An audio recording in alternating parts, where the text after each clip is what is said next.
Hey, Jimmie Johnson, who is our 5-time NASCAR Sprint Cup Series champion, our current points leader.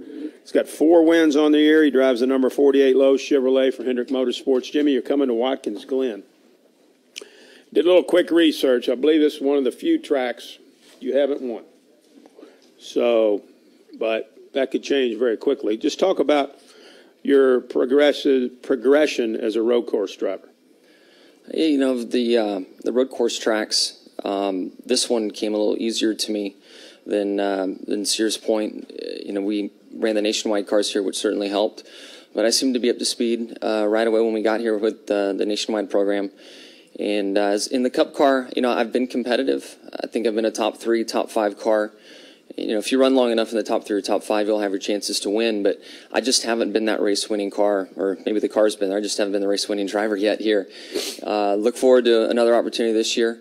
It's a very fun racetrack to drive around. I had the pleasure of racing the Grand Am car here and went through the boot, and I really enjoyed that experience. So all in all, I love the area, I love the track, and we're generally pretty competitive and hope to be more competitive this weekend. Thank you, Jimmie. Questions for Jimmie Johnson? I think Woody's got one. Then we'll go to Jim. We got a couple of wireless mics. And Bob. Thank you.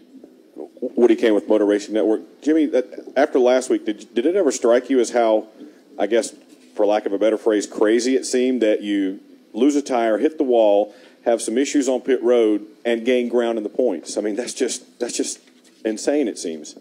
Yeah, the last restart, I saw where the 15 was, and I thought, okay, you know, I'm not going to lose many points to him. And it wasn't a lap later, he and I are, you know, close to one another, and then I got to the outside of him, I think off of 1, and then we raced side by side through 3 to the finish line, and I knew it was close, but either way, I knew I wasn't going to lose a lot of the points lead. I mean, I lost some to the field, but not many to second place, so that was pretty cool to come back. And then I was shocked that it took over a day for Clint to send me a text, a very colorful text. I expected one much sooner from him, but it took a day, and then I got it. Let's go over to Jim and then to Bob. Raise your hand, Jim. Good. Jim, the wireless, please. Jim Noble, ESPN. Have you been able to wrap your mind around, A, what happened to Tony Stewart on Monday, and B, the prospects of a championship battle without Tony being part of it, the way it looks? Yeah, it's you know, it's a big loss for our sport, and certainly I know that Tony is feeling bad about you know, being injured and the effect that it has on his Cup team. It's crazy to think that, you know, he won't be a player in the chase. That's not something that I would have ever thought, you know, as the year got started. But, you know, when I look at the coverage and opinions that are flying around, it's troubled me some to see people giving him a hard time about his decisions to race other vehicles. You know, we always praise him for his contributions to the motorsport world, his ability to drive and race anything, to own all these different types of vehicles. Then you look at the racetracks that he owns and his involvement with. I mean, the guy's done so much for our sport. And, you know, of course we don't want to see him injured, but I've been disappointed that people have given him a hard time over it. I personally praise him for all that he does for our sport, including driving sprint cars Monday, Tuesday, Wednesday, Thursday, Friday.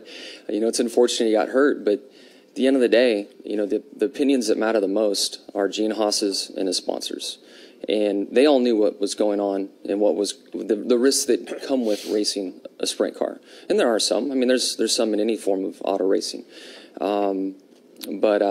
Again, I hate he's injured, but I would be bummed if he didn't continue to race all during the week as he has once he's healed up from his injury, because that's the Smoke we know and love and the guy we all praise. And again, it's just kind of a bummer to see some people give him a hard time over it.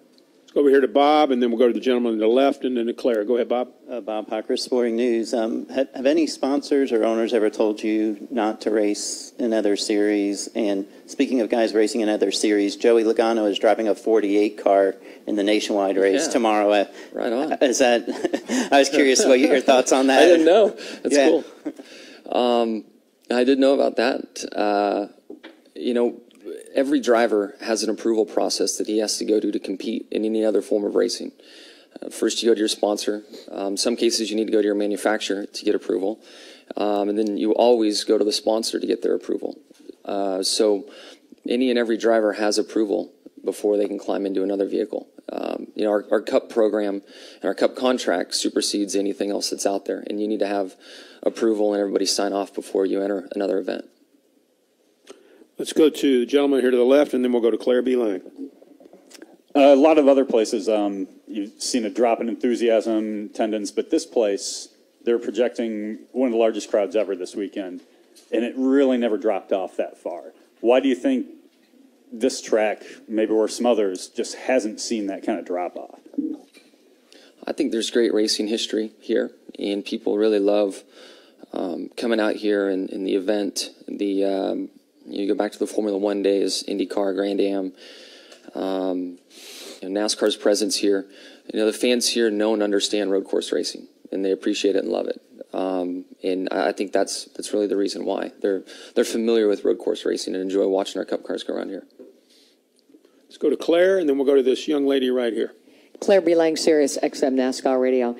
Can you talk about what you expect at a track like this, aggression-wise from other drivers, and what you would give at this track in the same area, related to a road course as opposed to here where you can maybe dish it out a little more, and what you expect? It seems that we'll start the race playing the give-and-take game, and then as someone has something taken from them, they're angry, and then they take, and then take, and take, and before you know it, the whole field is busy taking, and no one's giving. The speeds are a lot higher here, so there's really one area to be extremely greedy, which is turn one. Into the bus stop, you can try to be brave, but there are big penalties if you don't make it. And I think out of 10 into 11, some guys can be greedy there. But, again, the speeds are high, and there's so much to lose if it goes wrong.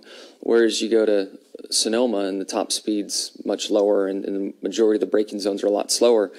You can be brave, you can run into people, knock people out of the way and not lose as much. So I don't think we'll see as much action as we did in Sonoma. But road course racing, especially any type of green-white checkered at the end, you'd rather use someone up than be used up. And I think that's everybody's philosophy when you get to a green-white checkered. Would you give more here, more aggression yourself? It's just, in the position we're in, we can be aggressive, maybe not from running people over. I mean, that's not in my wheelhouse to start with, but we can be aggressive from fuel strategy or tire strategy because where we are in the points. When you get to the end of the race and it's those short runs, if there is a caution, being aggressive usually pays off, it seems like, to some degree. I mean, you do have to go race these guys next week, so you can only, that's at least I think about that. I know some don't, but I do. Let's go right here. Kristen Bogosian, NASCAR.com. I'm just curious, you are possibly able to clinch a spot in the chase today. And could you just comment on that and also discuss where you are of where you need to finish and other drivers need to finish for you to make the chase? Yeah, I mean, from the way I understand it, leaving Pocono, Tony's in that position for us to clinch.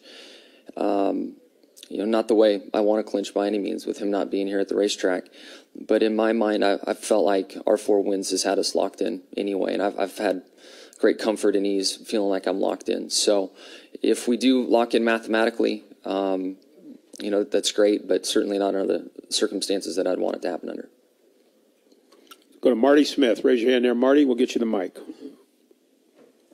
Marty Smith, ESPN. Johnson, you've known Max Pappas for 100 years.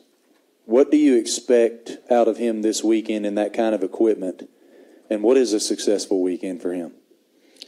First of all, I'm excited because his mom's here, and she can cook a heck of a meal. So I'm going to sneak over to the Pappas bus. And Max and Tatiana can cook pretty dang well as well. So there's some good food floating around. Max, I think Max has shown us all his love of our sport, and we all enjoy being around him and experiencing his passion for the sport. I think, the ovals have been a challenge for him to understand and learn, which it has been for a lot of open wheel guys to come into our sport. But I wish he was still out there in that situation. But in a road course environment, he does an amazing job, and he has history with Hendrick. I think he tested the 14 car prior to Tony's injury. And, his personality and enthusiasm is contagious, and people want him around. And I know he'll do a great job on the racetrack.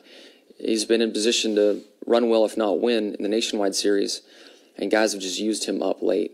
So hopefully with the 14 on the door and the respect people have for that 14 car on the team, they won't use him up when he's having a good day on Sunday. Let's go to Reed Spencer right here.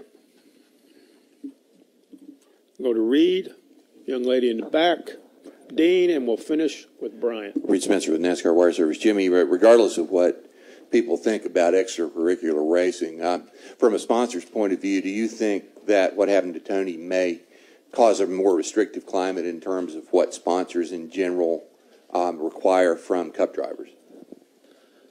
It might. I mean, people, you have an opportunity to evaluate after you go through a situation like this, and I'll be interested, to see what Tony's sponsors say, and then clearly Gene Haas's opinion on it all. But again, they knew the risks going into it on the front side, so I wouldn't expect a huge change, and I really hope there wouldn't be.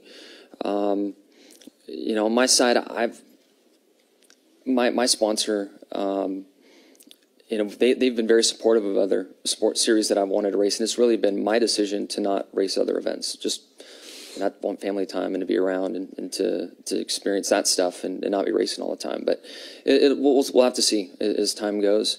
I don't think it's going to change the environment for other drivers and sponsors because we have an approval process that we've always had to go through. I mean, this doesn't open up something new that hasn't been discussed or thought about amongst driver-owner contracts or driver-sponsor contracts. Anytime we want to run another vehicle, we have to go through the process and get approval. So I don't think it's going to change that. Tony's world might change a little bit. I hope it doesn't again, but that would be really just their team looking at it.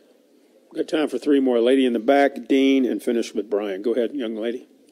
Connie Kirk, Examiner.com. Thank you for talking to us, Jimmie. You mentioned the boot of the Glen here and that you had raced it with Grand Am. I'm wondering, do you ever see NASCAR doing the boot when we're here? I would love them to run us down through there. I don't know the turn number, but the first corner would be exciting in one of our race cars. You kind of crest a hill and have a blind entry into that left-hander. I could see us having some big problems there would be my only concern, but we're professionals and we understand the risks, and I think it would be worth the risk to run us through there. It is a very, very fun experience down through the boot. Dean, front row right here, please, and then we'll finish with Brian Nelson. Dean McNulty, Toronto Sun. Jimmie, do you see room ever for a road course in the chase format? It wouldn't hurt my feelings, but there's others much higher up the food chain than myself to make those decisions. You'd probably have a mixed opinion from drivers who would want it, who would not. I think a factor to consider would be attendance and viewership. And for whatever reason, we seem to slip a little in viewership and attendance when we get to a road course event. The ovals seem to be stronger in what our core fan likes to see and experience. So I think the decision's more inside of that than anything. But if it was on personal opinion, I wouldn't have a problem with it at all. Final question. Brian Nelson, Motor Racing Network. Jimmie, I guess you guys have kind of been saving your tests as you ramp up toward the chase, and I have to believe that you in the position you're in, every race to some degree is research and development for the chase. But, with this weekend and you got Michigan and Bristol, those tracks, I can't think of many comparisons to tracks that you're going to see on the chase. So what do you take away from, these tracks where there's really not a direct comparison that you're going to visit during the chase that helps you get ready for that championship run? Yeah, we can learn a little at Michigan, I think, to carry over. But you're right with Bristol and here doesn't really apply to anywhere. But they're great racetracks and trophies to go get. Both would be very meaningful to me. All three would. I mean, when I think of here, I have not won here before, and I would love to